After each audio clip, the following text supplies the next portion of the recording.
ಅಪ್ಪ ಅಮ್ಮನೂ ಊರಿಂದ ಬರ್ತಾ ಇದ್ದಾರೆ. ಏನೋ ಮಾತಾಡ್ಬೇಕು ಅಂತ ಹೇಳಿದ್ರು.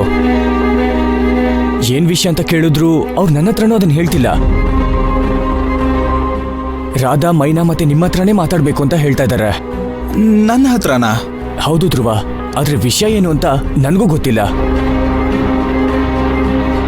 ಯಪ್ಪ, ಅವಳಿಗೂ ವಿಷಯ ಏನೂ ಗೊತ್ತಿಲ್ಲ. ರಾಧಾ ಮೈನನ್ನ ನಮ್ಮ ಮನೆಗೆ ಬರಕ್ ಹೇಳೋಣ ಅಂತ ನಿಮಗೆ ಕಾಲ್ ಮಾಡಿದೆ. ನನ್ ರಾಧಾ ಹತ್ರ ಎಷ್ಟೋ ಹೇಳಿ ನೋಡ್ಬಿಟ್ಟೆ, ಆದ್ರೆ ಅವಳು ಬರೋದಿಲ್ಲ ಅಂತಿದ್ದಾಳೆ. ಇವ್ರಿಗೆ ಸಪೋರ್ಟ್ ಮಾಡೋದಕ್ಕೆ ನಿಮ್ಮನ್ ಕರ್ಸ್ಕೊಂಡ್ರಾ? ಅಯ್ಯೋ ರಾಧವ್ರೆ, ನಾನ್ ಇವ್ರಿಗೆ ಕಾಲ್ ಮಾಡಿದ್ದು. ಪಾಪ ಇವ್ರ ಮೇಲೆ ಯಾಕೆ ಕೋಪಿಸ್ಕೊತಾ ಇದ್ದೀರಾ? ಅಲ್ಲ ಕಣೆ ಅಕ್ಕ, ನಿನ್ ಹತ್ರ ಮಾತಾಡ್ಬೇಕು ಅಂತ ಬಾವ ಇಲ್ಲಿ ಗಂಟ ಬಂದವ್ರೆ. ಅವ್ರ ಹತ್ರ ಕೋಪ ಮಾಡ್ಕೊಂಡಿದ್ಯಲ್ವಾ, ಯಾಕೆ? ಇಲ್ಲ ಮೈನಾ, ನನ್ ಕೈಲಿ ಹೋಗಕ್ಕಾಗಕ್ಕಿಲ್ಲ. ಹಿಂಗ್ ಹಠ ಮಾಡಿದ್ರೆ ನಾನು ಏನ್ ತಾನೇ ಮಾಡಕ್ಕಾಗತ್ತೆ? ನಾನು ಹೇಗಾದ್ರೂ ಮಾಡಿ ಎಲ್ಲ ಸರಿ ಮಾಡ್ಬೇಕು ಅಂತ ಟ್ರೈ ಮಾಡ್ತಿದ್ದೀನಿ. ಅದಕ್ಕೆ ಏನೇನೋ ಎಫರ್ಟ್ ಆಗ್ತಿದ್ದೀನಿ.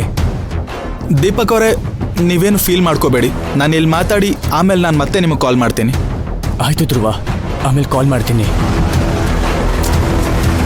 ಛೇ,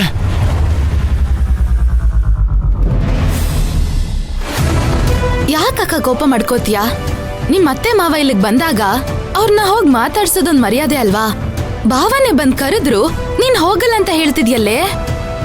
ಇಲ್ಲ ಕಣೆ, ಅವ್ರು ನನ್ ನೋಡಕ್ ಬಂದವ್ರೆ. ನನ್ ತಾವ್ ಮಾತಾಡ್ಬೇಕು ಅಂದ್ರೆ ಹೋಯ್ತಿದ್ದೆ. ಆದ್ರೆ ಅವರು ನನ್ನ ಹತ್ರ ಮಾತಾಡ್ಲೇಬೇಕು ಅಂತ ಕಂಡೀಷನ್ ಹಾಕೊಂಡ್ ಬಂದವ್ರೆ. ನಾನು ಹೋಗಕ್ಕಿಲ್ಲ. ಯಾಕೆ ಹೋಗಲ್ಲ ರಾಧಾ ಅವ್ರೆ? ನೋಡಿ, ಅವ್ರು ಏನ್ರ ಬಗ್ಗೆ ಮಾತಾಡೋದಕ್ಕೆ ಬರ್ತಾ ಇದ್ದಾರೆ ಅಂತ ನಮಗ್ ಗೊತ್ತಿಲ್ಲ. ನಾವೇ ತೀರ್ಮಾನ ಮಾಡ್ಕೊಳ್ಳೋದು ಸರಿ ಬರಲ್ಲ ಅಲ್ವಾ? ಹೌದು ಅಕ್ಕ, ಅವರು ನಿನ್ನ ಹತ್ರ ಮಾತ್ರ ಅಲ್ಲ, ನಮ್ಮಿಬ್ರ ಹತ್ರನೂ ಮಾತಾಡ್ಬೇಕು ಅಂತ ಕರೀತವ್ರೆ. ಏನು, ಧ್ರುವ ಅವ್ರ ಹತ್ರನೂ ಮಾತಾಡ್ಬೇಕು ಅಂತವ್ರ? ಈ ವಿಷಯ ನನ್ಗೆ ನಿಮ್ ಭಾವ ಹೇಳಲೇ ಇಲ್ಲ. ಹೌದು ರಾಧಾ ಅವ್ರೆ, ದೀಪಕ್ ಅವರು ಅಷ್ಟು ಕ್ಲಿಯರ್ ಆಗಿ ಹೇಳಿದ್ರಲ್ಲ. ನೀವಿಬ್ರು ಹೋಗಿ ಅವ್ರ ಹತ್ರ ಮಾತಾಡಾದ್ಮೇಲೆ ನನಗ್ ಕಾಲ್ ಮಾಡಿ ನನ್ನನ್ನ ಕರಿಬೇಕು ಅಂತ ಅನ್ಕೊಂಡಿದ್ರಂತೆ. ನೀನ್ ಬರಲ್ಲ ಅಂತ ಹೇಳಿದ ತಕ್ಷಣ ಏನ್ ಹೇಳ್ಬೇಕು ಅಂತ ಗೊತ್ತಿಲ್ಲದೆ ಹೊರಟ್ಬಿಟ್ಟಿದ್ದಾರೆ. ಪಾಪ ಕಣೆ ಬಾವ, ಅವ್ರ ಧ್ವನಿನೂ ಸರಿ ಇರ್ಲಿಲ್ಲ. ಅವ್ರ ಅಪ್ಪ ಅಮ್ಮ ಬಂದ್ಮೇಲೆ ಏನ್ ಹೇಳ್ಬೇಕು ಅಂತ ಗೊತ್ತಿಲ್ಲದೆ ಒದ್ದಾಡ್ತಿದ್ದಾರೆ. ಪಾಪ, ನಾಳೆ ದೀಪಕ್ ಅವ್ರ ಅಪ್ಪ ಅಮ್ಮ ಬಂದಾಗ ನೀವಲ್ಲಿಲ್ಲ ಅಂದ್ರೆ, ಅಲ್ಲ ಕಣೋ, ನೀನು ನಿನ್ ಹೆಂಡತಿಗೋಸ್ಕರ ಸ್ವಂತ ಊರ್ ಬಿಟ್ಟು ಬಂದಿದ್ಯಾ. ಆದ್ರೆ ಅವಳು ನಿನಗ್ ಮರ್ಯಾದೆ ಕೊಡದೆ ಇಲ್ಲಿ ತನಕ ಬಂದಿಲ್ಲ ಅಂತ ಹೇಳ್ದಾಗ ಅವ್ರಿಗೆ ಅವಮಾನ ಮಾಡ್ದಂಗಾಗಲ್ವಾ? ಅಕ್ಕ, ಬಾವ ನನ್ಗೋಸ್ಕರ ನಿನ್ಗೋಸ್ಕರ ತುಂಬಾ ಮಾಡಿದ್ದಾರೆ. ಈಗ ಅವ್ರ ಹೆತ್ತವ್ರ ಅಲ್ಲಿಗ್ ಬಂದಾಗ ನೀನ್ ಇಲ್ದೆ ಹೋದ್ರೆ ಅವ್ರ ಮರ್ಯಾದೆ ಹೋದಂಗಾಗುತ್ತೆ. ಆತರ ಮಾಡ್ಬೇಡ.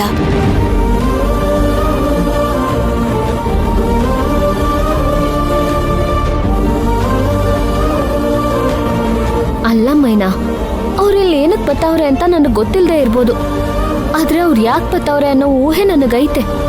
ನೋಡು, ನಾನು ಅಲ್ಲಿಗೆ ಹೋಗೋದು, ಅವ್ರೇನೋ ಪ್ರಶ್ನೆ ಮಾಡೋದು, ನನ್ನ ಕೈಲಿ ಅದಕ್ಕೆ ಉತ್ತರ ಕೊಡಕ್ಕಾಗದೆ ಆಗಲ್ಲ ಅನ್ನೋದು, ಆಗ್ಲೂ ನಾನು ಅವ್ರಿಗೆ ಮಾಡೋ ಅವಮಾನನೇ ತಾನೆ. ರಾಧಾ ಅವ್ರೆ, ಅಲ್ಲಿಗೆ ಹೋಗಿ ಆಗಲ್ಲ ಅನ್ನೋದು ಬೇರೆ, ನಾವೆಲ್ಲಿಂದಾನೇ ಹೋಗೋದೇ ಇಲ್ಲ ಅಂತ ಹೇಳೋದು ಬೇರೆ. ಎರಡಕ್ಕೂ ತುಂಬಾ ವ್ಯತ್ಯಾಸ ಇದೆ. ಅಕ್ಕ, ನಾವೇ ನೀನೊಬ್ಳೇ ಹೋಗಂತ ಹೇಳ್ತಿದೀವಾ? ನಾವಿಬ್ರು ಜೊತೆಲಿ ಬರ್ತೀವಿ ಅಂತ ಹೇಳ್ತಿದೀನಿ ತಾನೆ. ನೋಡು, ಅಲ್ಲ ಅವ್ರು ಏನ್ ಬೇಕಾದ್ರೂ ಮಾತಾಡ್ಕೊಳ್ಳಿ, ಕೊನೆಗೆ ಒಳ್ಳೇದಾದ್ರೆ ಅಷ್ಟೇ ಸಾಕು.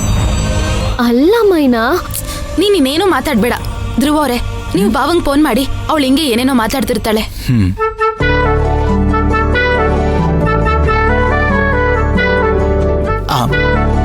ಹಲೋ. ಓಹೋ, ಏನ್ ಷಟ್ಕಾಜಿ, ಒಂದೇ ರಿಂಗ್ ಕಾಲ್ ಪಿಕ್ ಮಾಡ್ಬಿಟ್ರಿ? ನಿಮ್ ಕಾಲ್ಗೋಸ್ಕರನೇ ವೆಯ್ಟ್ ಮಾಡ್ತಿದ್ದೆ. ರಾಧಾ ಏನ್ ಹೇಳಿದ್ಲು, ಬರಕ್ ಒಪ್ಕೊಂಡ್ಲಾ? ಇಲ್ಲಿ ಫೋನ್ ಕೊಡಿ. ಅವರು ಇಲ್ಲಿ ಏನು ಹೇಳ್ದೆ ಪಕ್ಕದಲ್ಲಿ ನಿಂತಿದ್ದಾರೆ. ಆದ್ರೆ ನಾವು ಮಾತ್ರ ನಿಮ್ ಮನೆಗ್ ಬಂದು ನಿಮ್ಮ ಅಪ್ಪ ಅಮ್ಮನ ಹತ್ರ ಮಾತಾಡ್ಬೇಕು ಅಂತ ಡಿಸೈಡ್ ಮಾಡ್ಬಿಟ್ವಿ. ಹೌದು ಬಾವಾ, ಅಕ್ಕ ಮನೆಗ್ ಬಂದ್ ಮಾತಾಡ್ತಾಳೆ. ರಾಧಾನು ಬರ್ತಿದ್ದಾಳ ಮೈನಾ? ಹೌದು ಬಾವಾ, ಬರ್ದೇ ಇನ್ನೇನ್ ಮಾಡ್ತಾಳೆ, ಬಂದೇ ಬರ್ತಾಳೆ. ಬಾವಾ, ನಿಮ್ ಅಪ್ಪ ಅಮ್ಮ ಯಾವಾಗ ಬರ್ತಾರೆ? ನಾಳೆ ಮಧ್ಯಾಹ್ನ ಬರ್ತಾರೆ. ಹೌದಾ, ಮಧ್ಯಾಹ್ನ ತಾನೆ.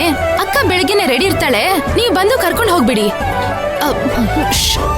ಆಮೇಲೆ ನಾವಿಬ್ರು ಕೆಲ್ಸ ಮುಗಿಸ್ಕೊಂಡು ಹಂಗೆ ಬಂದ್ಬಿಡ್ತೀವಿ. ಥ್ಯಾಂಕ್ಸ್ ಮೈನಾ. ಥ್ಯಾಂಕ್ಸ್ ಎಲ್ಲ ಯಾಕ್ ಬಾವಾ, ನೀವೇ ನಮ್ಮಿಬ್ರಿಗೋಸ್ಕರ ತುಂಬಾ ಕಷ್ಟಪಟ್ಟಿದ್ದೀರಾ. ನಿಮಗ್ ನಾವ್ ಎಷ್ಟ್ ಥ್ಯಾಂಕ್ಸ್ ಹೇಳಿದ್ರು ಕಮ್ಮಿನೇ. ನಿಮ್ ಉಪಕಾರನ ನಾನ್ ಯಾವತ್ತೂ ಮರೆಯಕ್ಕಾಗಲ್ಲ. ನೋಡಿ, ನೀವೇನೋ ಯೋಚನೆ ಮಾಡ್ಬಿಡಿ, ಅಕ್ಕ ಬರ್ತಾಳೆ. ಸರಿ, ಆಯ್ತು. ಸರಿ ಬಾವಾ, ಫೋನ್ ಇಡ್ತೀನಿ. ಸರಿ ಮೈನಾ. ಕೇಳದೇ ಇಲ್ವೇನೆ? ಈ ವಿಷಯದಲ್ಲಿ ನಾನು ಯಾರ ಮಾತನ್ನೂ ಕೇಳಲ್ಲ. ಸುಮ್ನೆ ಈಗ ನನ್ ಮಾತು ಕೇಳು. ಧ್ರುವರೇ, ನೀವ್ ಜೋಪಾನ್ವಾಗಿ ಮನೆಗೆ ಹೋಗಿ. ಸರಿ, ನಾಳೆ ಸಿಗೋಣ ರಾಧಾ ಅವ್ರೆ. ಬಾಯ್ ಕಾಂತಪ್ಪಣ. ಬಾಯ್ ಮೈನಾ. ಸರಿನಪ್ಪ. ಅಬ್ಬಬ್ಬಬ್ಬಬ್ಬಾ, ನೀವಿಬ್ರು ಎಷ್ಟು ಅದ್ಭುತ ಅಕ್ಕ ತಂಗಿರು. ಎಷ್ಟೇ ಕಷ್ಟ ಬಂದ್ರು ನೀವ್ ಯಾವತ್ತೂ ಒಬ್ರನ್ನೊಬ್ರು ಬಿಟ್ಕೊಡಲ್ಲ, ನೀವ್ ಯಾವತ್ತೂ ಜಗಳ ಆಡಲ್ಲ. ನಿಮ್ಮಿಬ್ರು ನೋಡೆ ಬೇರೆ ಹುಡುಗಿರು ಕಲಿಬೇಕು. ಸಾಕ್ ಕಾಲ್ ಎಳ್ದಿದ್ದು. ರಾತ್ರಿ ಹೊತ್ತೆಲ್ಲ ಕಣ್ ಬಿಟ್ಕೊಂಡ್ ನಿದ್ದೆ ಮಾಡ್ತಿರ್ತೀರ ಅಂತ ಮೇಡಮ್ ಹೇಳ್ತಿದ್ರು. ಇನ್ಮೇಲಾದ್ರೂ ಕಣ್ ಬಿಟ್ಕೊಂಡ್ ಕೆಲ್ಸ ಮಾಡಿ. ನಾನು ಕಣ್ಣು ಮುಚ್ಕೊಂಡ್ ನಿದ್ದೆ ಮಾಡ್ತೀನಂತ ಮೇಡಮ್ಗೆ ಹೆಂಗ್ ಗೊತ್ತಾಯ್ತು? ಅದ್ ಹಂಗೆ. ಬಾರಿ ಅಕ್ಕ, ಕಣ್ ಮುಚ್ಕೊಂಡೆಲ್ಲ ಕಣ್ ಬಿಟ್ಕೊಂಡು. ಆಂಟಿ, ಅಮ್ಮ ಹೇಳಿದ್ರು ಸಕಲೇಶ್ಪುರ ಸ್ಟೇಷನ್ ಅಲ್ಲಿ ಇನ್ಫಾರ್ಮೇಶನ್ ಕಲೆಕ್ಟ್ ಮಾಡಿದಾಗ ವೈರನ್ ಬಗ್ಗೆ ಯಾವ್ದು ಡೀಟೇಲ್ಸ್ ಸಿಗ್ಲಿಲ್ಲ ಅಂತ ಹೇಳು ಅಂತ. ನನಗೂ ಇದನ್ನ ನಂಬಕ್ಕಾಗ್ತಿಲ್ಲ. ನನಗೇನೋ ಡೌಟ್ ಹೊಡಿತಾ ಇದೆ.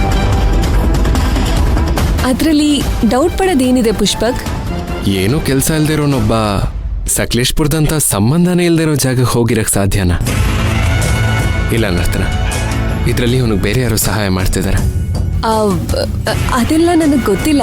ಆದ್ರೆ ಅವನು ಬಾಲರಾಜ್ ಹೆಸರು ನೀನಗ್ ತಗೋತಿದ್ದಾನೆ. ಬಾಲರಾಜ್ ಅವನ ಸಾಕಷ್ಟು ದೊಡ್ಡವನು ಅಲ್ಲ, ಅಷ್ಟು ಶ್ರೀಮಂತನೂ ಅಲ್ಲ. ಒಂದ್ ವೇಳೆ ಬಾಲರಾಜ್ ಅವನ್ನ ನೋಡ್ಕೋತಾ ಇದ್ದಾನೆ ಅಂದ್ರೆ ಬಾಲರಾಜ್ ಹಿಂದೆ ಯಾರೋ ಇದನ್ನ ಹೇಳಿ ಮಾಡಿಸ್ತಾ ಇದ್ದಾರೆ. ಏನಿವನು ಏನೇನೋ ಯೋಚನೆ ಮಾಡ್ತಿದ್ದಾನಲ್ಲ. ಅವನ್ ಯಾರು ಅಂತ ನಾವು ಕಂಡು ಹಿಡಿಲೇಬೇಕು. ಅವ್ನು ತಪ್ಪಾಗಿರೋ ಜಾಗದಲ್ಲಿ ಮೈನನ್ಗೆ ತಪ್ಪಾಗಿ ಟಾರ್ಗೆಟ್ ಮಾಡಿದ್ದಾನೆ. ಮೈನನ್ ಲೈಫ್ ಸ್ಪಾಯ್ಲ್ ಮಾಡೋದಕ್ಕೆ ಬಾಲರಾಜ್ ಮತ್ತೆ ಭೈರನ್ನ ಅವನು ಮಿಸ್ಯೂಸ್ ಮಾಡ್ಕೊಂಡಿದ್ದಾನೆ. ನನಗೆ ಅನ್ನಿಸ್ತಾ ಇದೆ ಅವನು ಯಾರೋ ನಮ್ಮ ಮಧ್ಯದಲ್ಲೇ ಇದ್ದಾನೆ. ನಮ್ಮ ಮಧ್ಯದಲ್ಲೇ ಇದ್ಕೊಂಡು ಇಷ್ಟೆಲ್ಲ ಆಟ ಆಡಿಸ್ತಿದ್ದಾನೆ. ಅವನು ಬೇರೆ ಯಾವುದೋ ಬೌಂಡ್ರಿ ಆಚೆಗಿಲ್ಲ, ಇಲ್ಲೇ ಇದ್ದಾನೆ. ಅವನು ಯಾರು ಅಂತ ನಾವು ಕಂಡು ಹಿಡಿಲೇಬೇಕು.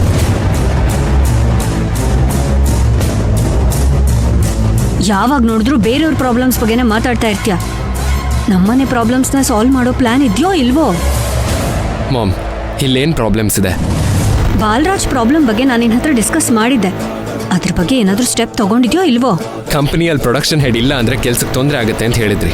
ಅದಕ್ಕೆ ಧ್ರುವನ್ನ ಪ್ರೊಡಕ್ಷನ್ ಹೆಡ್ ಆಗಿ ಪ್ರಮೋಟ್ ಮಾಡಿದ್ದೀನಲ್ಲ. ಇನ್ನೇನು ಪ್ರಾಬ್ಲಮ್ಸ್ ಇದೆ? ನಿನಗ್ ಬೇಕಾಗಿರೋರ್ನ ಪ್ರೊಡಕ್ಷನ್ ಹೆಡ್ ಮಾಡಿದ್ಯಾ, ಆದ್ರೆ ಇನ್ನೊಬ್ರು ಇದಾರಲ್ವಾ? ಇನ್ನೊಬ್ರ? ಯಾರದು? ಅವರೇ ಬಂದಿದ್ದಾರೆ ನಿನ್ನನ್ನು ಮೀಟ್ ಮಾಡೋದಕ್ಕೆ. ನನ್ನನ್ನು ಮೀಟ್ ಮಾಡಕ್ಕ? ಯಾರು ಮಾಮ್? ಬಾಲರಾಜ್, ಬನ್ನಿ.